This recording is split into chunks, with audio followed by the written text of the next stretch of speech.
Менің жазған бір өлеңдерімдегі бір жолдар мынадай еді. Шардаға барған шайырмын демес бұл күнде деген осы өлең жолдары босқа жазылмағанына тағы да көзіміз жетіп отыр.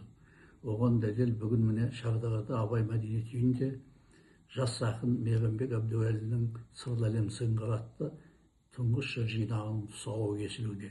Бізде соған орай республикалық Қазақ үні газеті мен ұлттық порталында ақынның бір топ өлеңдерін байғазы ретінде ұсынып отырмыз.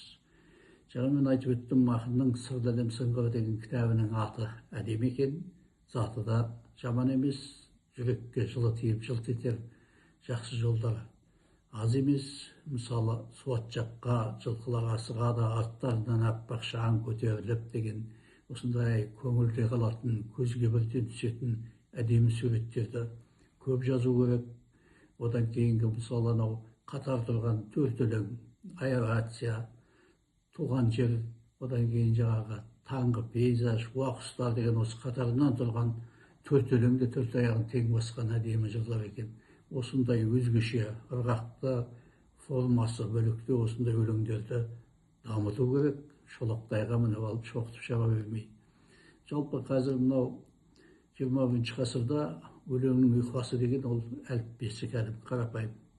Кешегі 20-ші ғасырдың 60-шы жылдарына дейін ілесіп келген өлең жолдарындағы ең соңғы бір-екі буында ғана ұйқаспен өлең жазу қазір еш жерге жарамайды.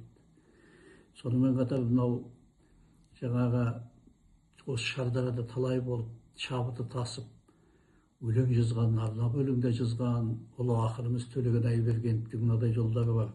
Ақын болу оңай деймісің қарағым, аузында болу бұл өзі сыздаған барлық жараның деп ақындық асқақ мақсатты кредоны дәп басып айта білген.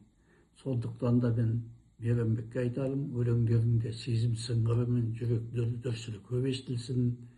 Мынау алғашқы жыр әлеміне, поэзия әлеміне басқан қадамың құтты болсын, әрдайым алдыңнан ақ жол ашылсын деп тілеймін.